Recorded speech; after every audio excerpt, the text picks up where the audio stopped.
In parallel with attacks on Russian refineries and strategic targets, Ukrainian guerrilla units are striking deep into the Russian rear. A military train was derailed in the Leningrad region of Russia, paralyzing railway traffic, several Russian media outlets reported. On the morning of October 7th, an explosion occurred on the railway section Stroganovo-Myshinskaya in the Leningrad region of the Russian Federation. As a result of the explosion, the locomotive and several carriages of the train, which was carrying military cargo, were derailed. The Military Information Center was also informed about the incident by a source in the Defense Intelligence of Ukraine. As a result of a successfully executed special operation by unknown partisans, train traffic on the St. Petersburg-Pskov route was paralyzed, a representative of the intelligence service reported. According to the source, the railway track explosion was the result of a special operation by unknown partisans aimed at disrupting the logistics of Russian military transportation in the northwestern region of the country. Russian official sources have not yet confirmed the explosion. Meanwhile, the company Russian Railways stated that traffic on the Stroganovo-Myshinskaya section has been temporarily suspended due to technical reasons. Freight and passenger trains are currently rerouting around the affected section, causing delays of several hours in both directions, to St. Petersburg and Pskov. Sources in intelligence add that mobile phone service and internet are unavailable in the area of the accident, making it impossible to spread photographic or video evidence of the incident. According to preliminary information, train traffic on the St. Petersburg-Pskov route remains limited, and Russian authorities are continuing to investigate the circumstances of the explosion. It is worth noting that, on the night of Monday, the Ukrainian Defense Forces struck strategic military and industrial targets in Russia and occupied Crimea. The resistance movement in Russia's Krasnodar Krai, in coordination with Ukraine's Special Operations Forces, successfully disabled a key oil refining facility at the local refinery. 50 Russian soldiers were eliminated and 8 captured during assault operations by the 141st Separate Mechanized Brigade in the area of the village of Sichneve. Ukraine's offensive and deep strike campaigns are inflicting mounting, unsustainable losses on Russia as the Kremlin presses costly ground attacks, often driven as much by political aims and negotiation leverage as by sound military logic. In 2025, Moscow has repeatedly pushed to seize territory it can later use as bargaining chips at the negotiating table, and those drives have come at a brutal price. Independent Western analysts estimate Russian casualties in the hundreds of thousands, and some tallies put total Russian killed and wounded at roughly 1 million since 2022, with perhaps 200,000 to 250,000 fatalities.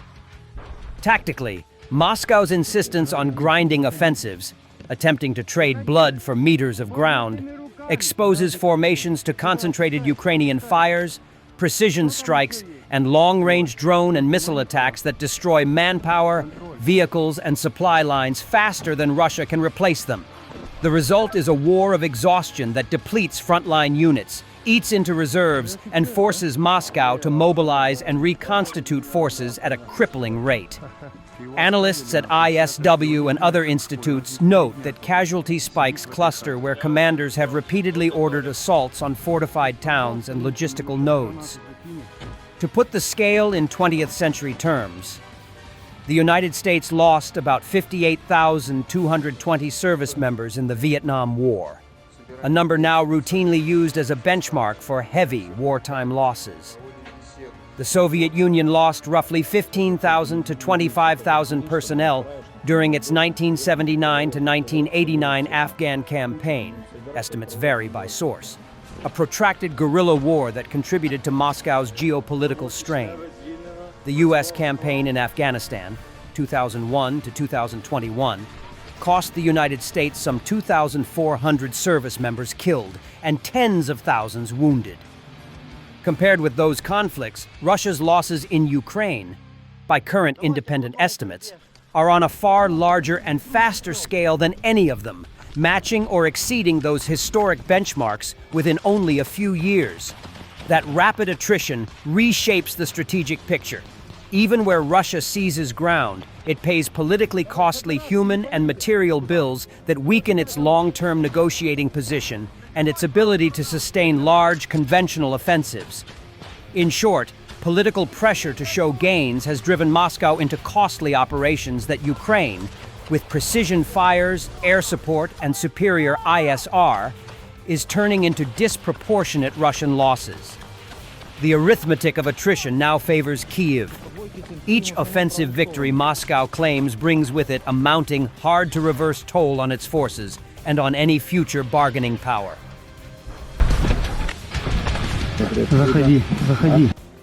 A strike UAV unit from the 27th Separate Brigade of the National Guard of Ukraine has destroyed a Russian TOS-1 Solntsepyok heavy flamethrower system. The Operativno ZSU Telegram channel published a video showing the moment of impact. The Russian system was detected while in motion, which made the strike more difficult. However, thanks to the skill of the drone operator, the target was hit precisely with an aerial munition.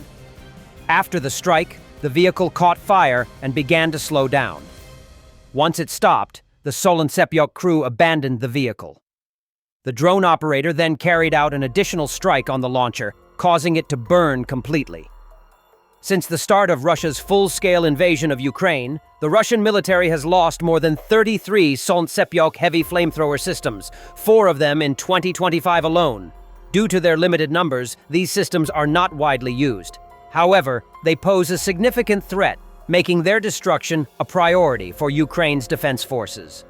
In August 2025, operators from the 427th Warthog Separate Regiment of Unmanned Systems also destroyed a Russian TOS-1, a Solntsepyok heavy flamethrower system. 3 years of grueling warfare and constant fear of attack, day and night, has left Russian soldiers exhausted and desperate for it to end, even as fresh soldiers are shoveled into the meat grinder. One soldier describes the grim scene among the hills of western Donetsk. The chalk mountains, so unassuming against the backdrop of the kilometers-high, snow-capped giants, certainly make a deceptive impression on the traveler from afar. What's the issue with climbing 100 meters, really? Only when you're lugging several dozen kilograms of gear, wearing armor, with stinging blisters instead of heels, with your nose clogged with lime dust, do you begin to curse the damned hills. And the screeching of drones doesn't make such hikes any more pleasant. Playing a hellish game of see-figure freeze, a children's game, relying on camouflage and the fact that the cameraman will pick his nose instead of looking for human silhouettes under the branches. Quite a hike, huh? And on such a route, the gradient of increasing conditions is very clearly visible. There, near the mountain, the guys are still sitting quietly outside, basking in the echoes of the sun, smoking, chatting. And the deeper you go, the quieter the soldiers' bivouacs become. Fewer and fewer signs betray to the sky that someone lives here. The climax of this is a fucking pit, with a heat-proof canvas stretched over dry branches, where soldiers can live and work for months. Exhausted, drained, but working like crazy. A boy sits at the edge of the tree line in the dawn twilight. He hasn't left this hateful pit for 4 months now, walking around, performing almost the same tasks. The only things that are different are videos on his phone and his gradually growing beard and hair. Every day he takes a photo of the sunrise at the same time, measuring out his own calendar. Tired, exhausted soldiers search for bright differences in the monotonous, gloomy, viscous cesspool of war.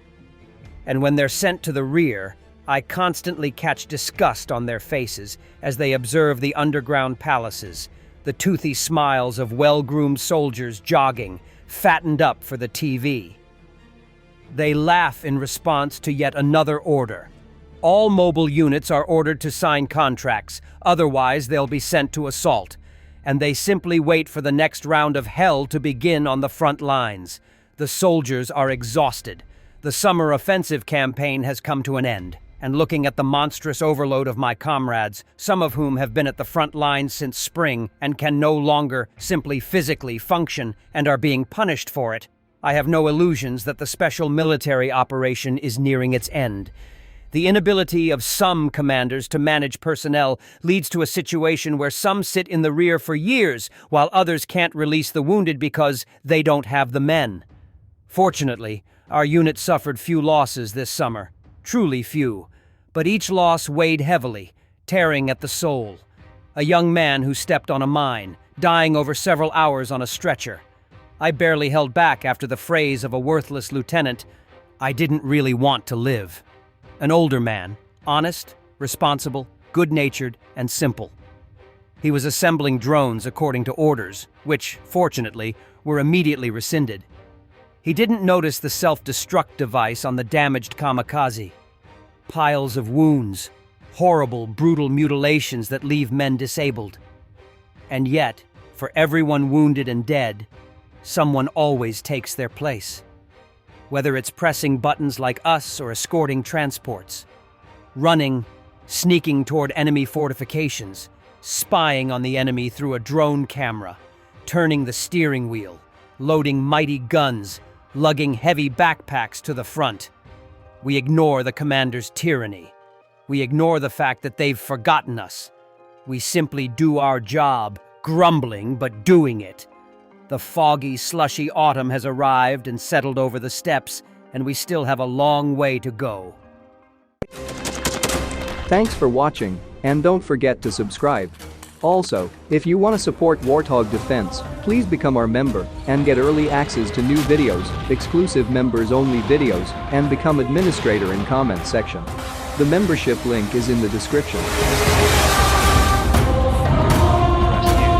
every day. We had a guy last week, it's 6 rescues in 6 days. You know, he's doing the job every day.